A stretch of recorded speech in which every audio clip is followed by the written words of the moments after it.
Economía política.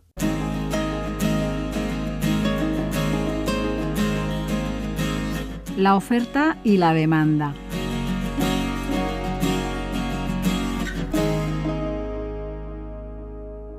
De alguna forma se dice que el mercado es simplemente el juego de la oferta y la demanda. ¿Y es así? En buena medida sí. Obviamente se pueden meter complejidades, pero el modelo de la oferta y la demanda es un modelo muy sencillo pero muy potente. Realmente resume lo fundamental del funcionamiento del mercado, ¿no?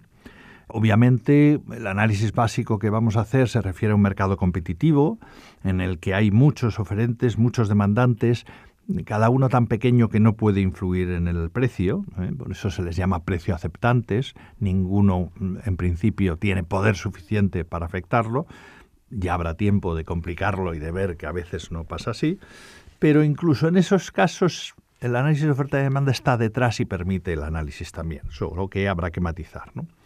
Y entonces esto implica que los intereses contrapuestos de los oferentes y los demandantes, cada uno tiene una perspectiva diferente y unos deseos diferentes, va a conseguir un equilibrio de qué cantidades se intercambian y a qué precio, ¿no? Es lo que se llamaba la mano invisible por Adam Smith, es decir, cómo el mercado, frente a lo que hablábamos de una autoridad que planifica, el mercado de forma, comillas, invisible, pues es el que va a permitir que exista un cierto equilibrio entre los intereses contrapuestos de oferentes y demandantes.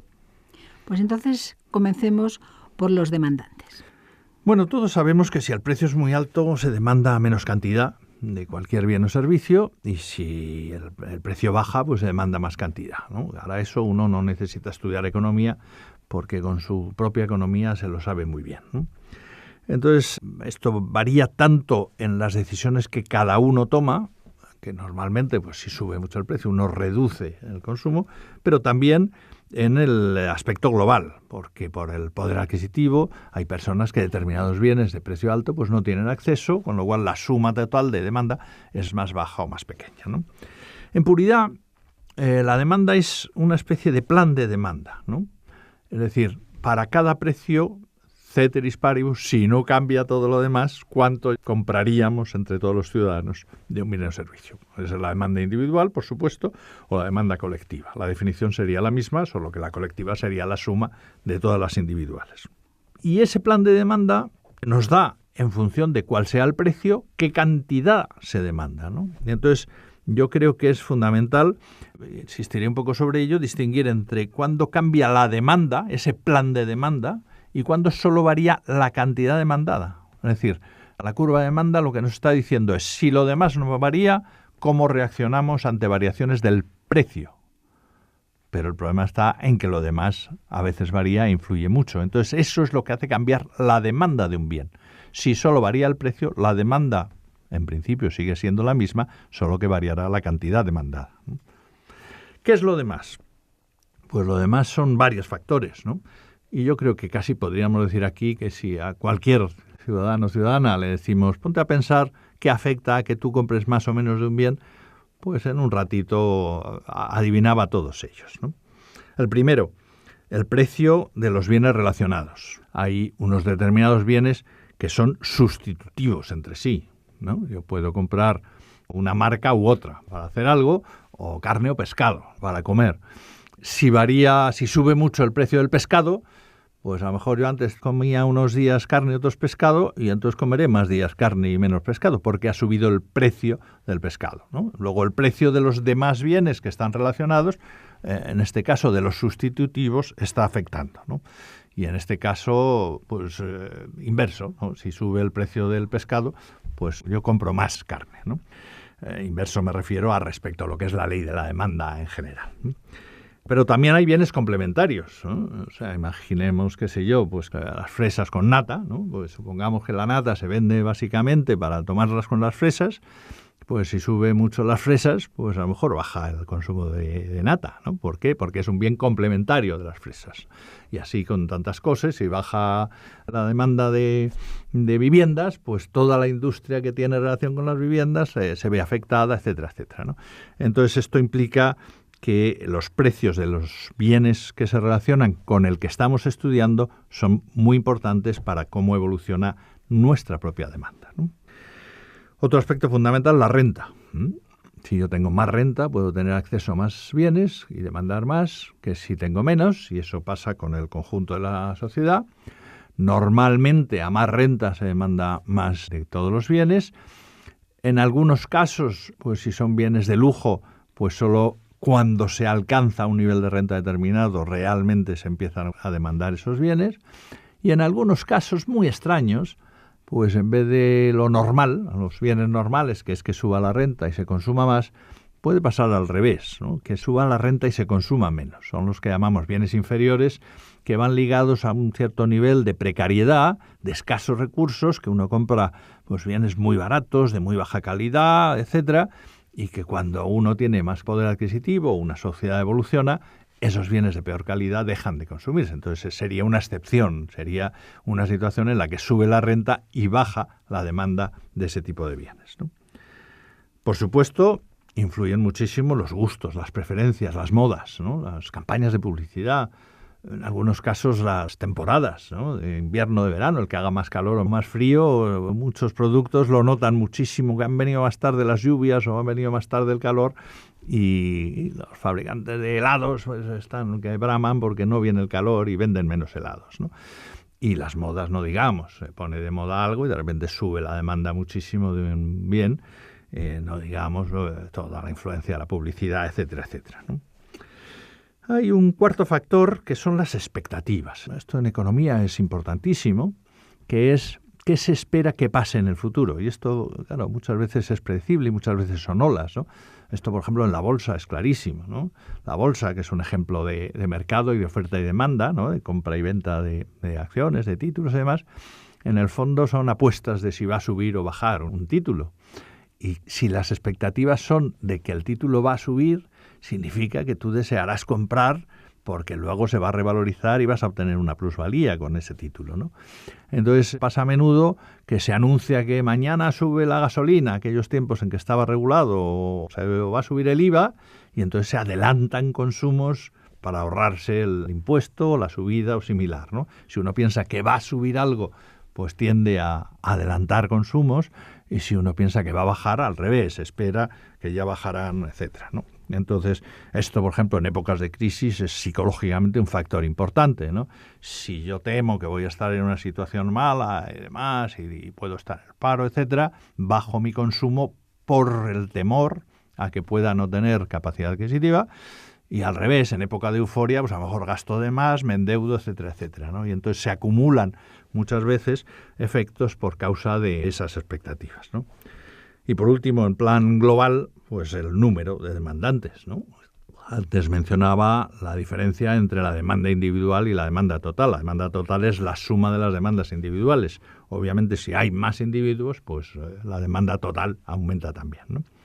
Bueno, todos estos son factores que hacen desplazarse la curva de demanda, que hacen aumentar o disminuir la demanda, ¿no?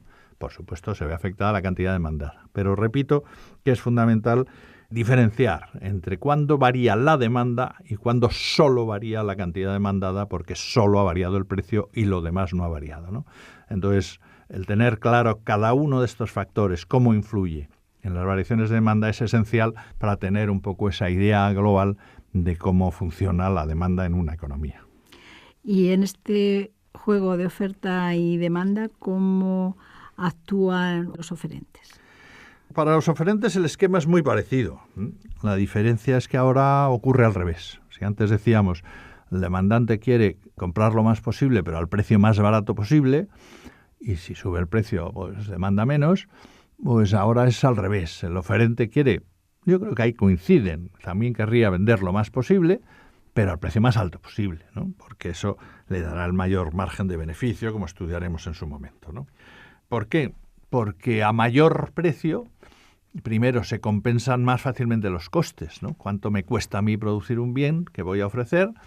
Y entonces, si el precio es muy bajo, pues solo algunos a lo mejor pueden conseguir producirlo barato. Si el precio es más alto, incluso uno más chapuza, por decirlo así, pues tiene más capacidad de ofertar ese bien, ¿no?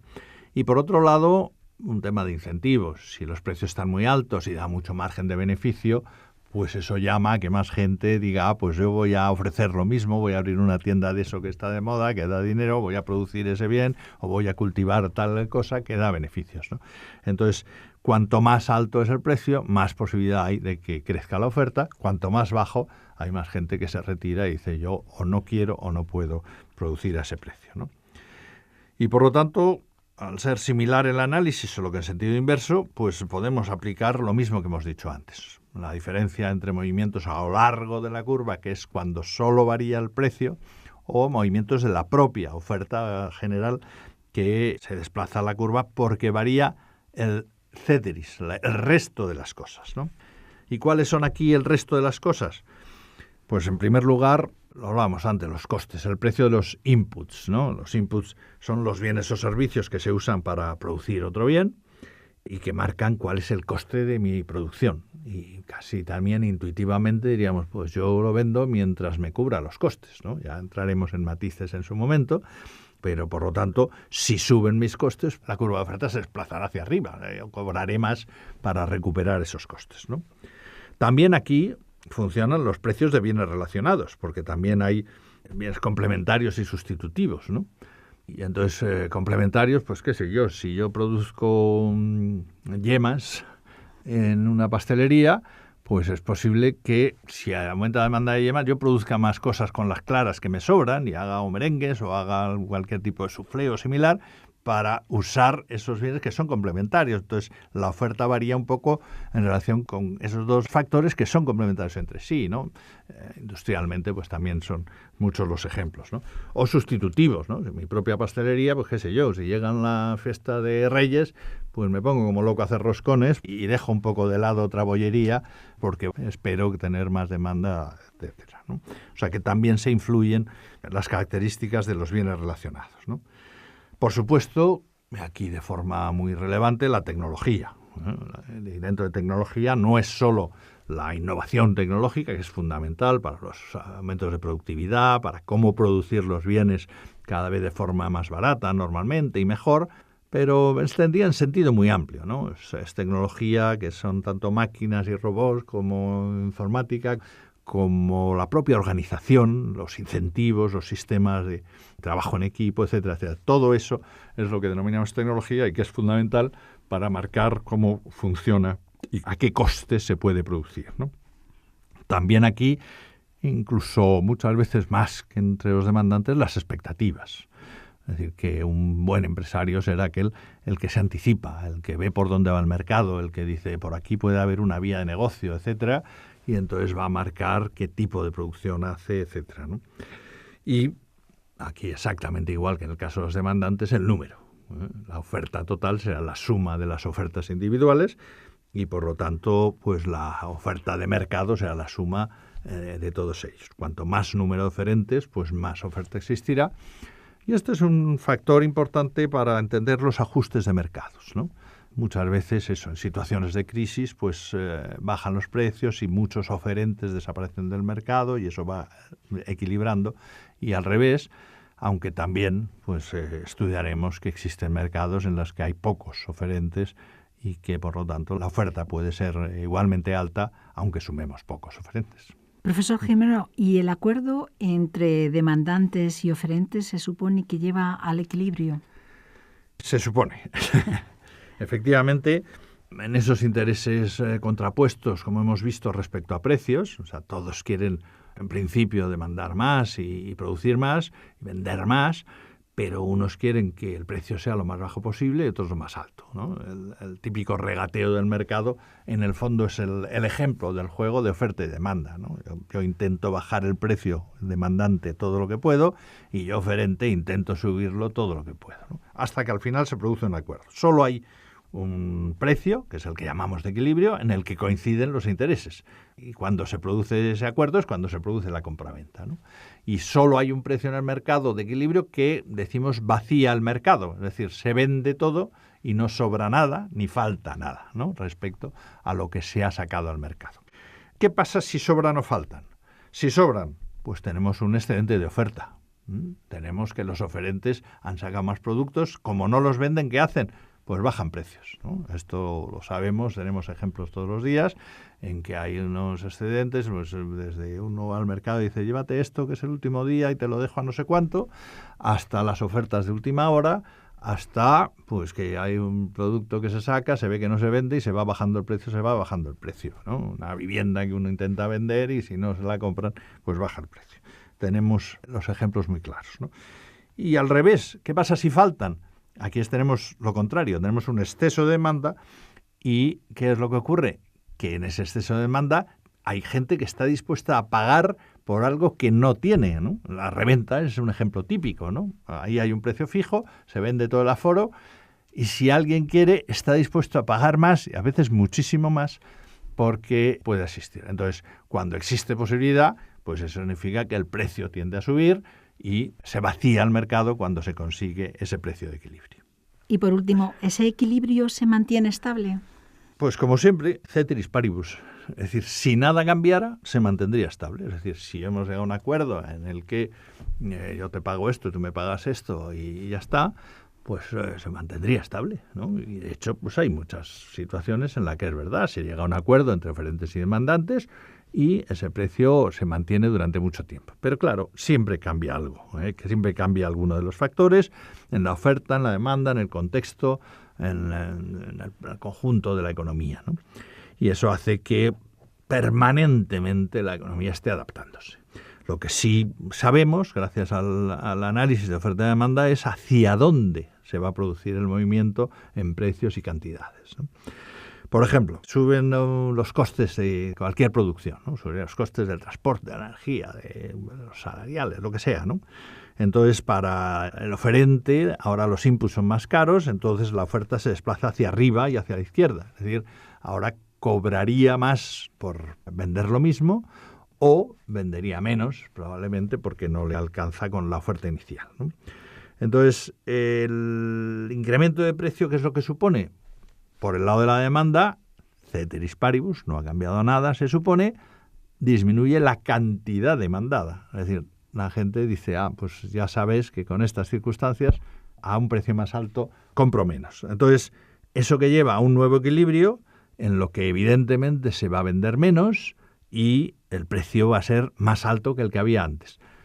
Digamos, proporcionalmente no sube tanto como ha subido el coste inicial. ¿Por qué? Porque al disminuir la cantidad demandada, pues tiende a bajar un poquito el precio, ¿no? Y entonces, de alguna forma, se reparten un poco los costes derivados de ese incremento, ¿no? Pero dependerá mucho, como estudiaremos, de cómo sean de flexibles las ofertas y las demandas, ¿no? Por el lado de la demanda, pues si sube la renta o un producto se pone de moda, etcétera, pues sube la demanda de un bien normal. Eso provoca un exceso de demanda y, como hemos visto, el exceso de demanda lleva a que suban los precios y a que la cantidad ofrecida también suba porque más gente quiere producirlo o los productores incrementen la producción, ¿no?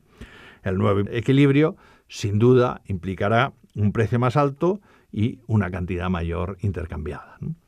Estos son, digamos, los elementales, ¿no? El problema es que a veces se complican porque a veces pues, se dan los dos cambios a la vez y cada uno puede ir en la misma o en distinta dirección, ¿no? Entonces, pues por el lado de la oferta puede significar que presiona el precio al alza y por el lado de la demanda al revés, etcétera, ¿no? Entonces, esto normalmente provoca que tengamos más o menos claro un efecto, es decir, casi seguro que suben los precios o casi seguro que sube la cantidad, pero menos claro el otro. Subirán los precios, no, bajará la cantidad. Uno de los dos no lo tengamos tan claro cuando se producen variaciones, ¿no? Entonces aquí el consejo es que se juegue un poco con las distintas posibilidades, que se juegue un poco qué pasa si aumenta la oferta, qué pasa si aumenta la demanda, qué pasa si aumentan las dos, etcétera, para tener más o menos claro algo que es muy importante para entender el funcionamiento de los mercados y para entender, casi diría, todos los temas que se quieran estudiar en economía, que es qué efectos tienen las variaciones en la oferta y la demanda, porque al final es que detrás de todo el funcionamiento del mercado tenemos eso, un juego de oferta y demanda. Profesor Gimeno, muchísimas gracias. Muchas gracias.